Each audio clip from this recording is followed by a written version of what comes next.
lectura para el sermón en esta mañana se encuentra en Isaías capítulo 9. No me voy a quedar con la gana. Isaías capítulo 9, versículos del 1 al 8.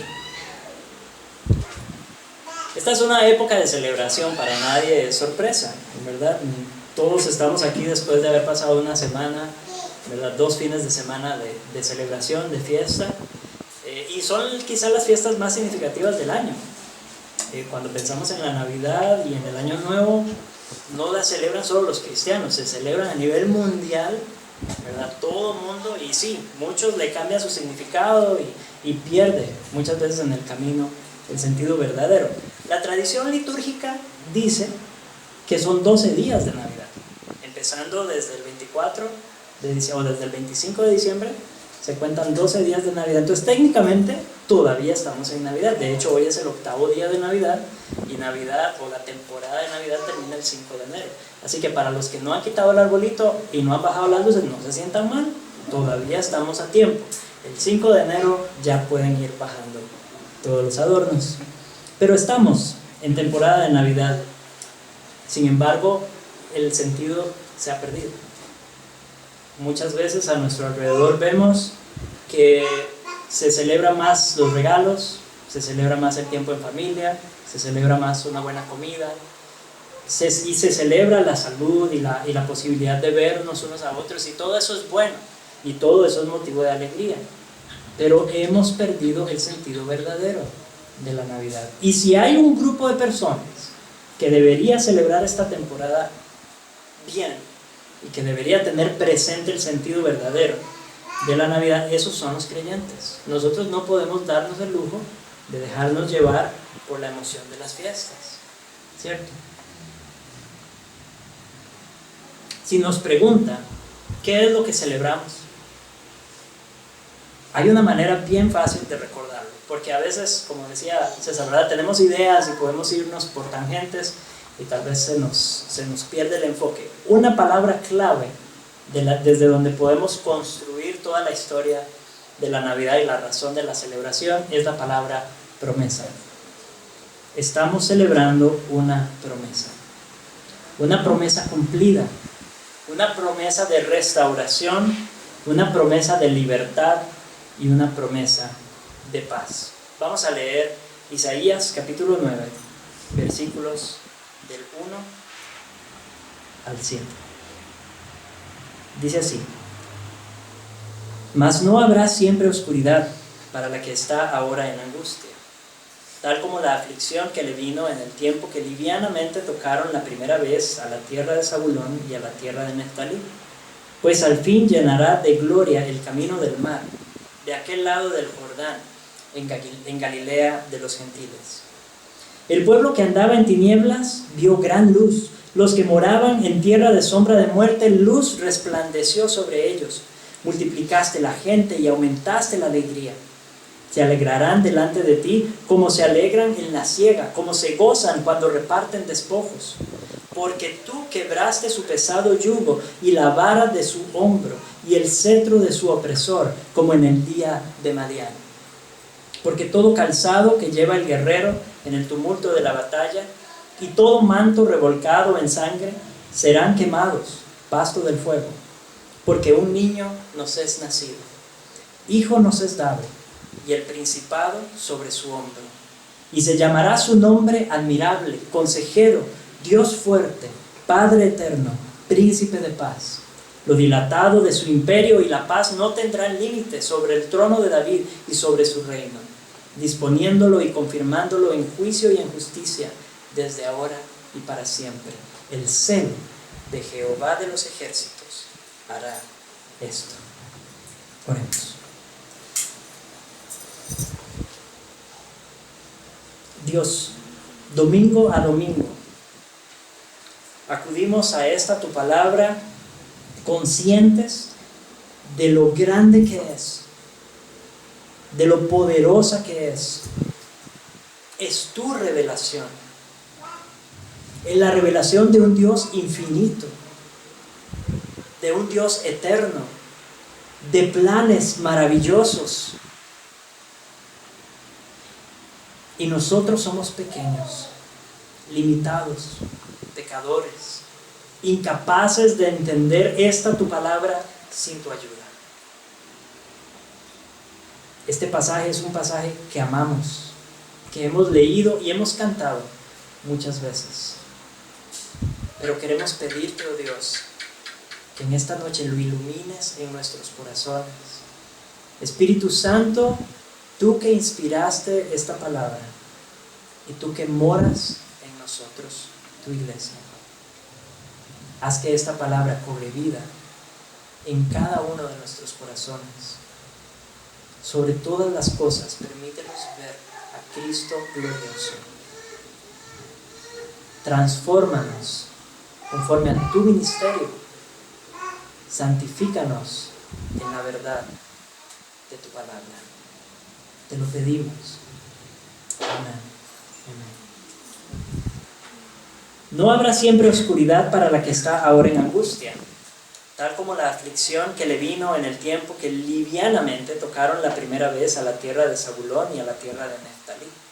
Pues al fin llenará de gloria el camino del mar, de aquel lado del Jordán, en Galilea de los gentiles.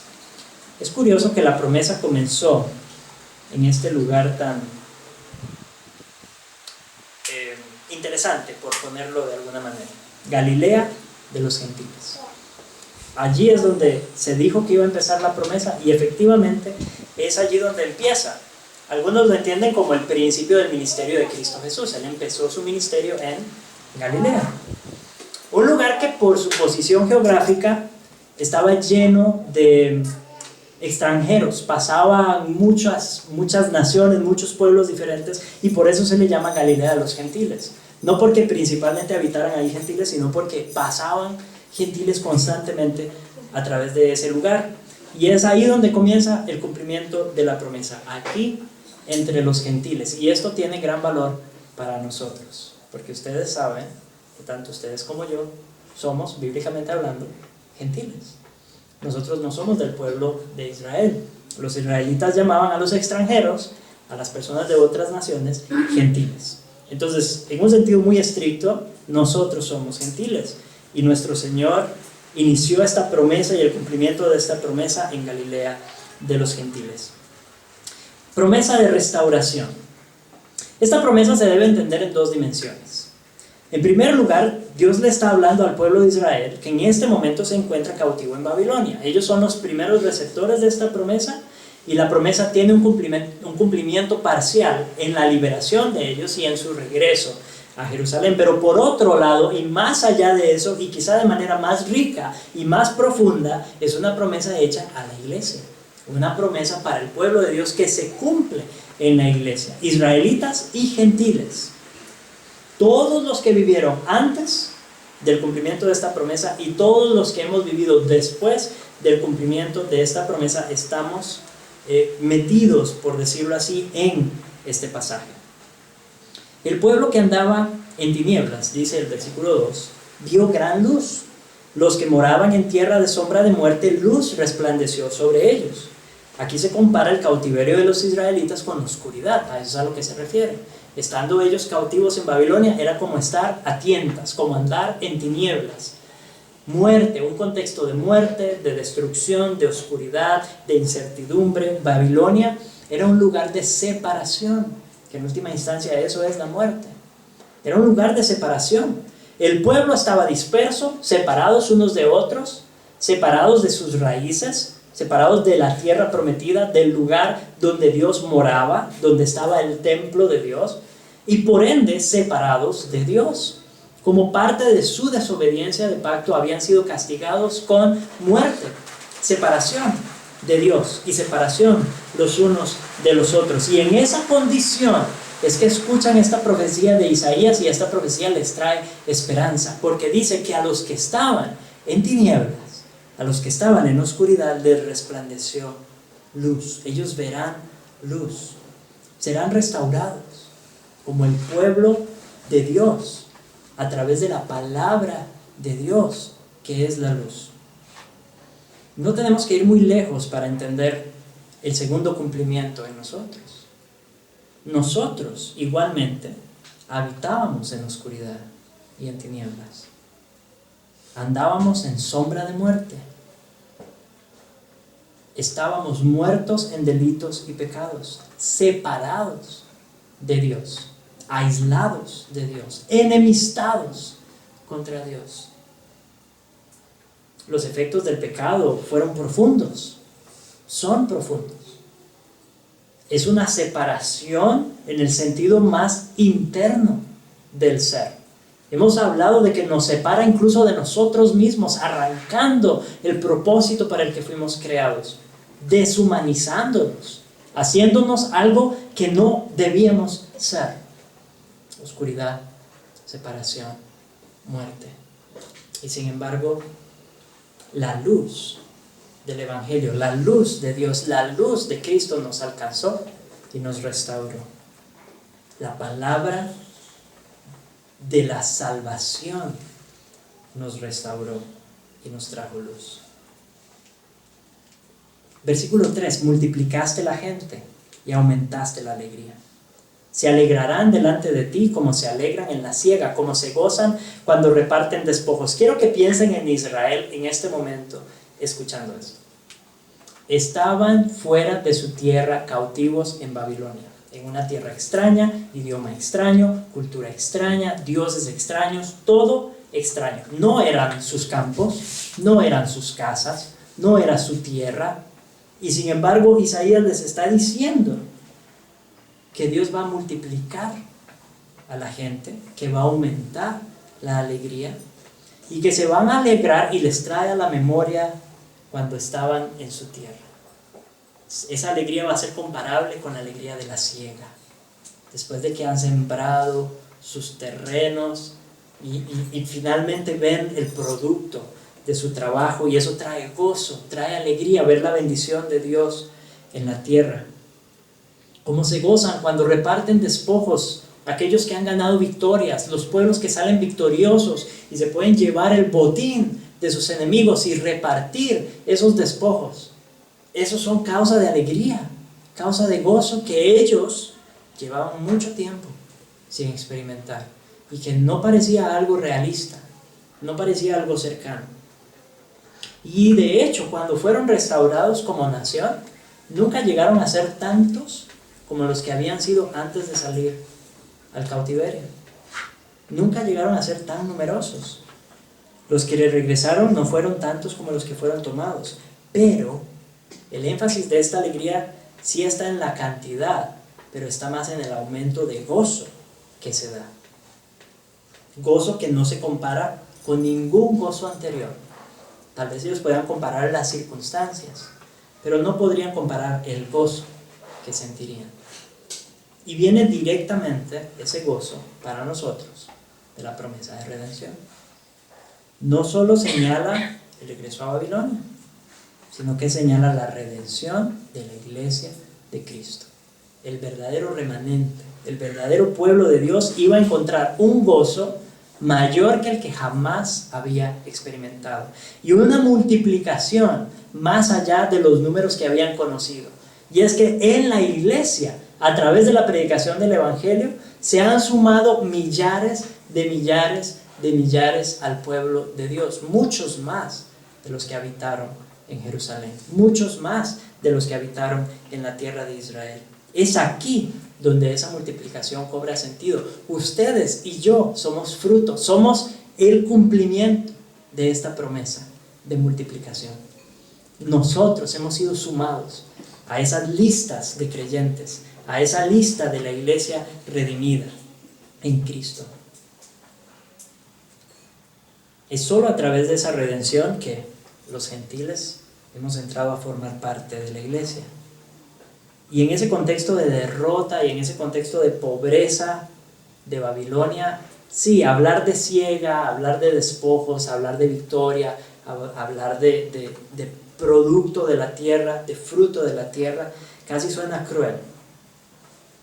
Pero debemos recordar que el gozo al que está apuntando es mucho mayor que ese. Van a disfrutar como cuando podían cosechar su propio alimento y más. Van a disfrutar como cuando podían repartirse el botín de sus victorias y más. Y el motivo sería la luz y la bondad de Dios. Nosotros, hermanos, también yo creo que mirando hacia atrás este año que pasó, recordando todo lo que hemos vivido, podemos recordar momentos de gozo, momentos de alegrías, ¿cierto? Sí, también hubo momentos de tristeza y de dolor. Pero quiero que nos enfoquemos en los gozos, en las alegrías, las cosas buenas, las bendiciones. Quizá algunas, bueno, Carol describió una como lo mejor que le pasó en el 2022. Sin embargo, cualquier gozo que el Señor nos haya permitido experimentar no se compara con el gozo de ser redimidos en Cristo Jesús. No se compara con el gozo de formar parte de la iglesia de Cristo. Cualquier alegría debemos verla opacada por la realidad de que Cristo nos ha sumado a su pueblo. Las fiestas, la familia, los regalos, todo eso simplemente son pequeñas alegrías que deberían recordarnos la alegría más grande, la fiesta más grande, la familia más grande y el regalo más grande que tenemos en Cristo Jesús.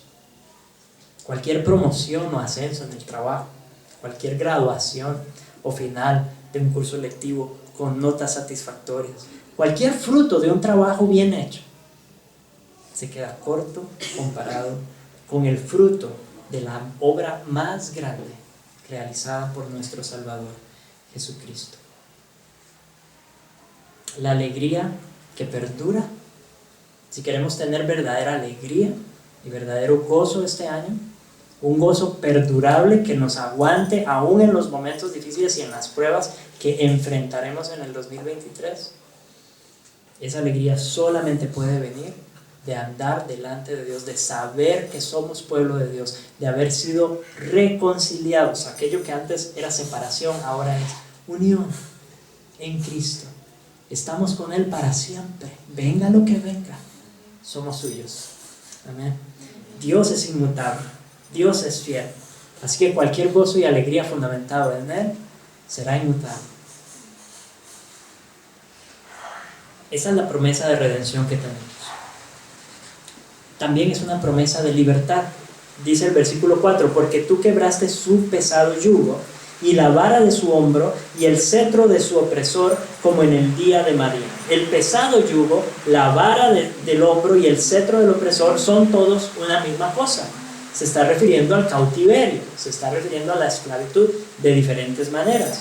Ellos no eran dueños de sí mismos, no podían hacer lo que les daba la gana ni ir a donde querían, no podían moverse fuera de los límites que se les había impuesto. Esa era la esclavitud a la que estaban sometidos. Su condición era de total privación de libertad. Y esta esclavitud física, temporal, es solamente una sombra de la esclavitud al pecado, de la esclavitud a la que nosotros mismos estábamos sometidos. Un pecado que nos agobiaba, que nos controlaba y que dictaba cada uno de nuestros pasos. De modo que no podíamos hacer otra cosa que pecar. No podíamos pensar, ni decir, ni decidir, ni sentir nada que no fuera contrario a la voluntad de Dios. Incluso aquello que parecía bueno, aquello que parecía honorable y digno, lo hacíamos más para gloria nuestra que para gloria de Dios, convirtiendo efectivamente lo bueno en algo malo, en algo manchado por el pecado.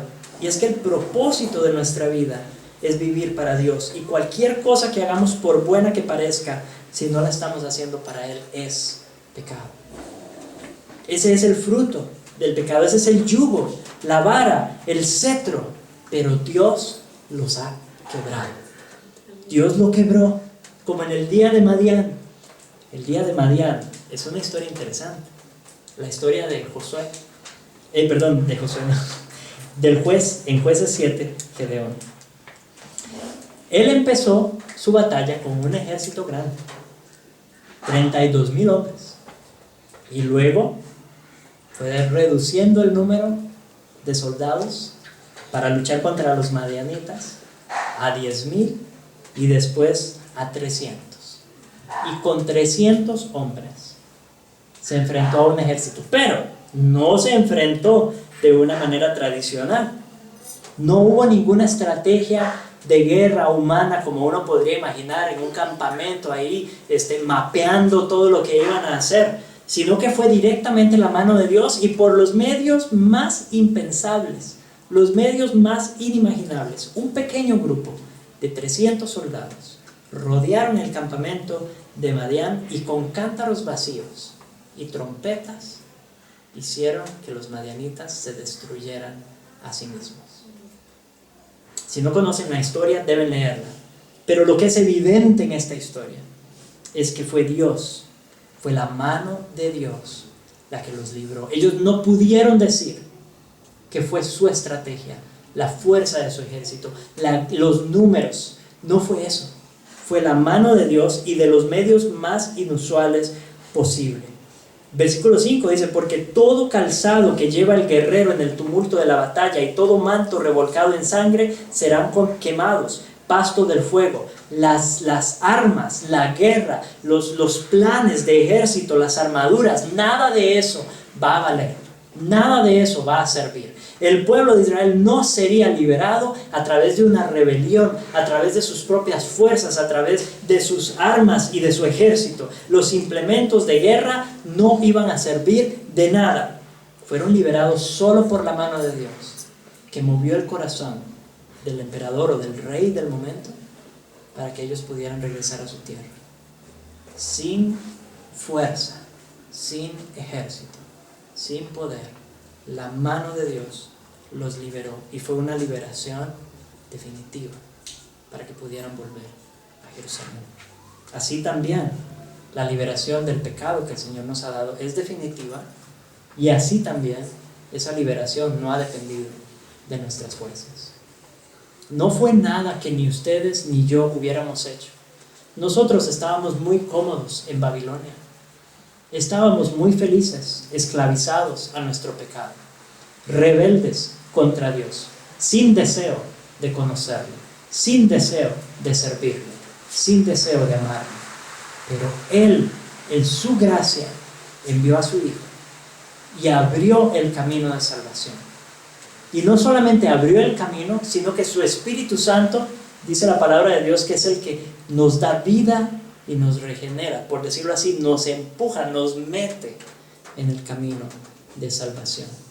De modo que la gloria es completamente suya. Y ahora somos libres. Ahora vamos camino hacia la nueva Jerusalén. No nos hemos ganado nuestra salvación por nuestras fuerzas. Hemos sido librados del yugo del pecado, de la esclavitud, por la obra pura de Cristo Jesús a nuestro favor. Y la obra de Cristo Jesús fue realizada como con cántaros rotos, con sonidos de trompeta, de la forma más inverosímil, de la forma menos gloriosa que podríamos imaginar, siendo muerto en una cruz como un delincuente, humillado, asesinado, juzgado por los hombres.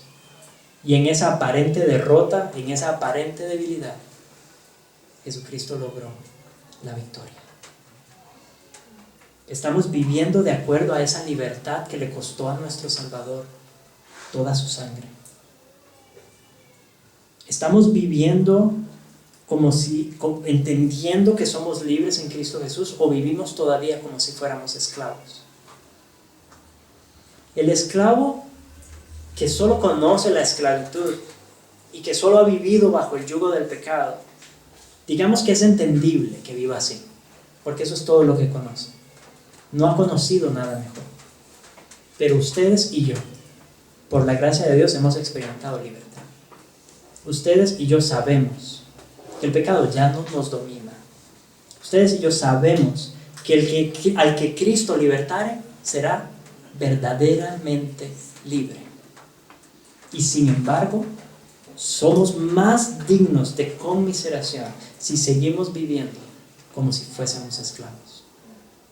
Si seguimos actuando como si todavía estuvieran esas cadenas amarradas a nuestros pies, siguiendo los mismos hábitos, las mismas costumbres, sin preocuparnos por la mortificación del pecado. Honremos la muerte de Cristo, muriendo cada día a nosotros mismos. Honremos la muerte de Cristo, dando muerte a aquello que lo llevó a Él a la muerte.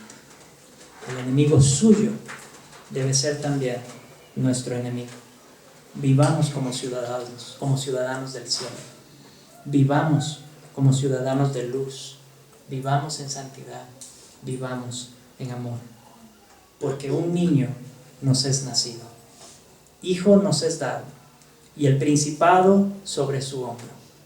Y se llamará su nombre admirable, consejero, Dios fuerte, Padre eterno, príncipe de paz, una promesa de paz.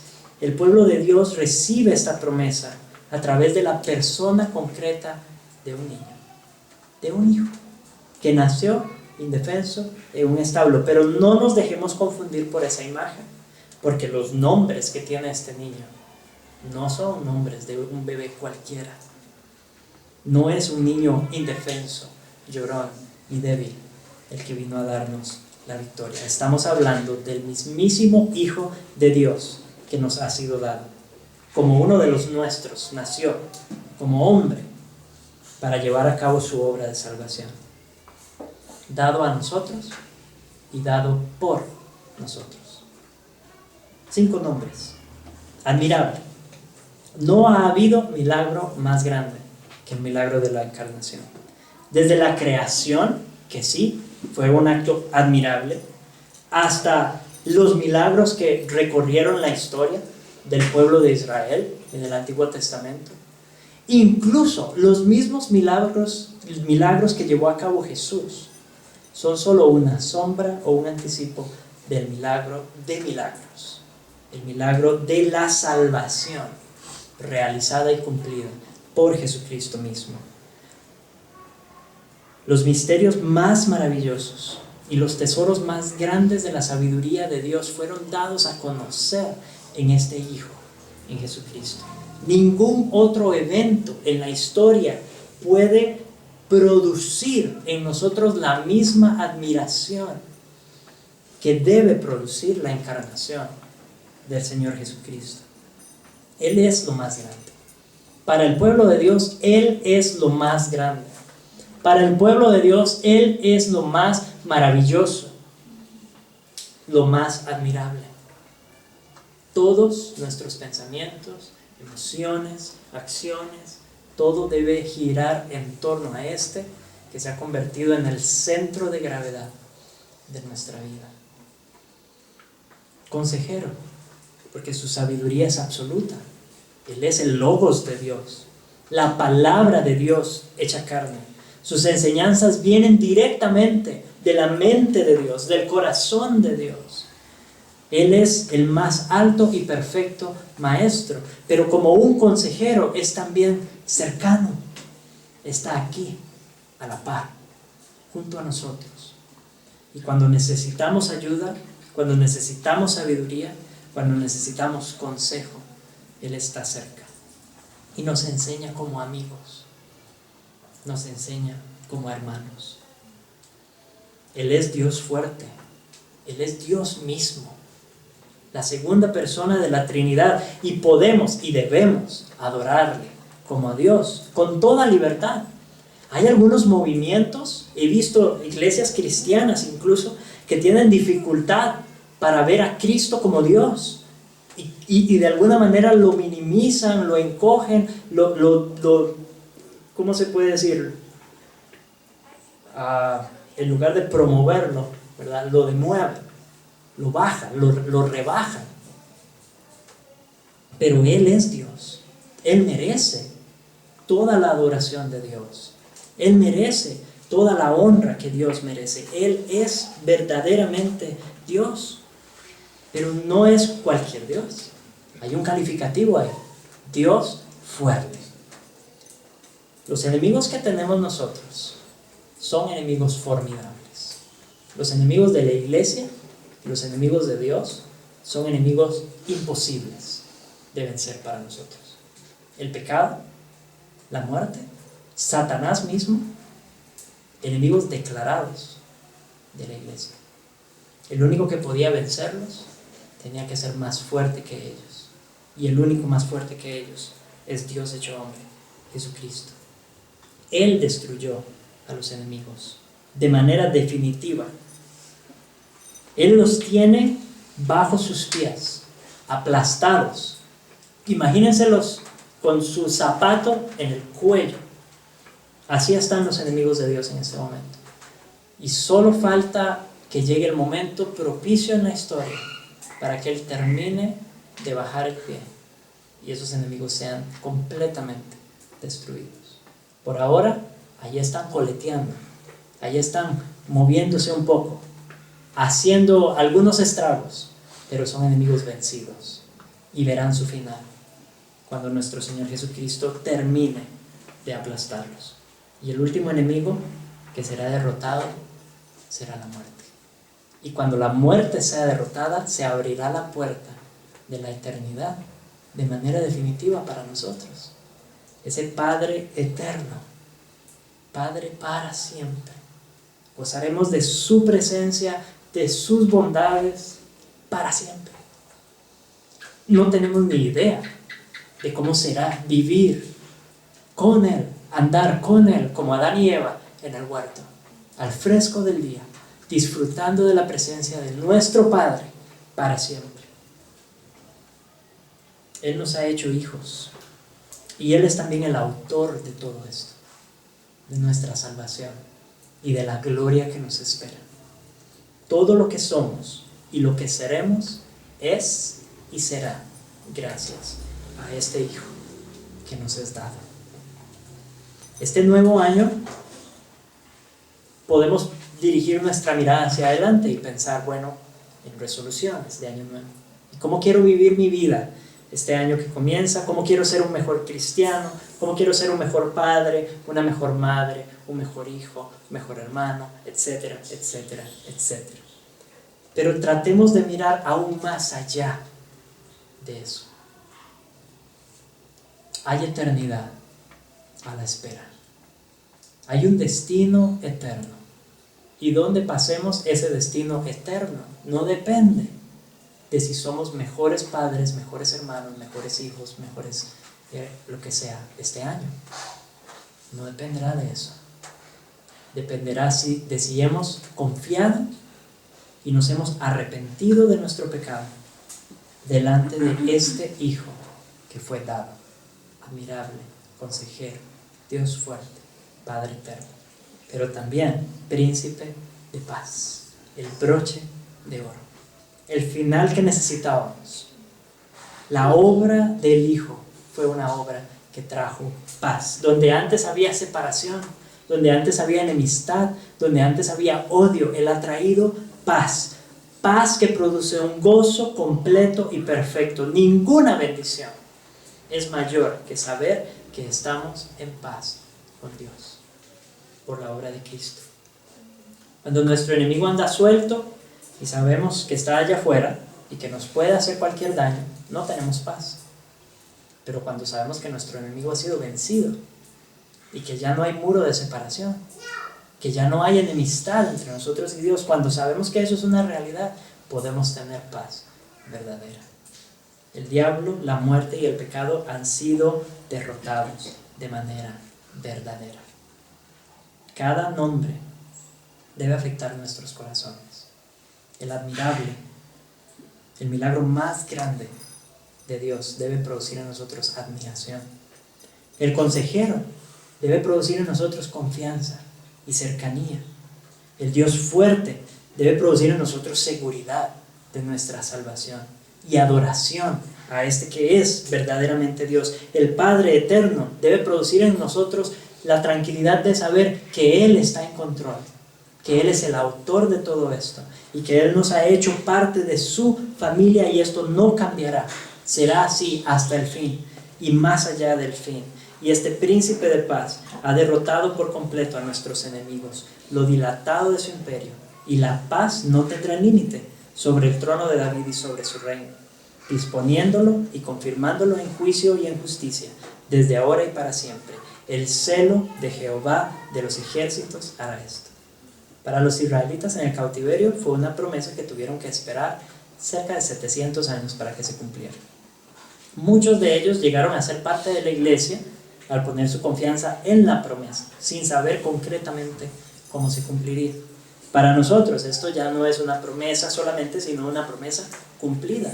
El celo, el ardor de Jehová, su deseo inmutable, su voluntad absoluta se cumplió hace más de 2000 años en Belén, cuando nos dio a su Hijo. Jehová de los ejércitos, el celo de Jehová de los ejércitos ya lo ha hecho. Jesús cumplió esta promesa. Recordemos esta promesa cumplida. Vivamos por esta promesa. Anunciemos esta promesa. Es por Cristo, en Cristo y para Cristo que somos lo que somos y hacemos lo que hacemos. Una resolución de año nuevo debería ser ver a Cristo glorioso cada día más y vivir para Él, independientemente de las circunstancias. Independientemente de lo que traiga el 2023, vivamos para este Hijo y sigamos avanzando, dando gracias a Dios por este Hijo. Más allá del 2023, más allá del 2024, sigamos avanzando, amando a la iglesia, andando en libertad, anunciando la paz a todos los que nos rodean. Solo así vamos a vivir el verdadero significado de esta temporada de Navidad. No solo hasta el 5 de enero, sino más allá, hasta que lleguemos a la ciudad celestial, hasta que lleguemos a la nueva Jerusalén, el cumplimiento final y definitivo de esa restauración, de esa paz y de esa libertad. Y allí estaremos para siempre adorando al que es admirable, consejero, Dios fuerte, Padre eterno, príncipe